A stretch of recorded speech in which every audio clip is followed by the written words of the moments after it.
Stefania era bella, Stefania non stava mai male, ma è morta di parto gridando in un letto sudato d'un grande ospedale.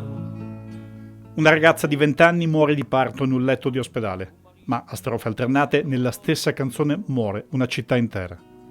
Mi han detto confusi i parenti che quasi il respiro è inciampato nei denti. Francesco Guccini incise nel 1981 Venezia, uno dei suoi brani più amati, frutto di un meccanismo tutto sommato semplice. Una strofa alla ragazza, una strofa alla città, fino a far coincidere le due morti. Ma di morte ora si parla della sua. Francesco Guccini, cantautore, scrittore, intellettuale, è morto nel suo amato Appennino a 86 anni. Nel 1979 il turismo di massa non era ancora un tema, ma quel testo lo descriveva già. Oggi Venezia discute di contributo d'accesso e di residenti che se ne vanno e la canzone viene riletta come una previsione. L'autore Giampiero Aloisio, che in quei giorni del 1979 si trovava a Venezia, scrisse la canzone di getto.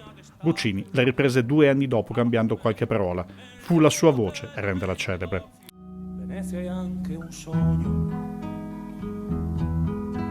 di quelli che puoi comprare. Della città non si dice mai che è degradata, basta descriverla. Il fumo che si alza la sera da Porto Marghera, la sirena che arriva da Mestre, la gondola ridotta a un giro di giostra, San Marco, che è anche il nome di una pizzeria. Venezia è diventato un albergo. Della ragazza restano l'età, il marito, l'anello, i parenti che non riescono a parlare. Stefania è esistita davvero, era la cugina di Aloisio. Morì di parto proprio nella primavera del 1979, a 20 anni, e il bambino si salvò.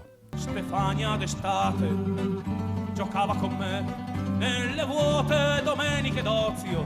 Mia madre parlava, sua madre vendeva Venezia in negozio. Il nodo della canzone che toccò Guccini era la sovrapposizione. La morte di Stefania è privata, improvvisa, quella della città lenta e pubblica, e il testo le tiene insieme senza che nessuna faccia da sfondo all'altra.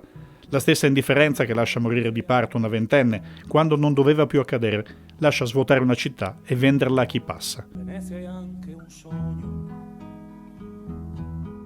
In fondo c'è il bambino, nato mentre Stefania moriva.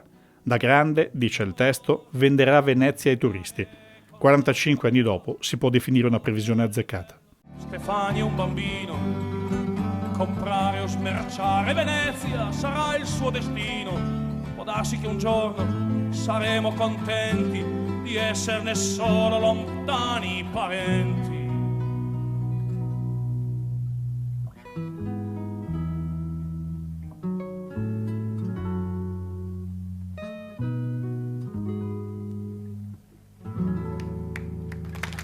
Grazie.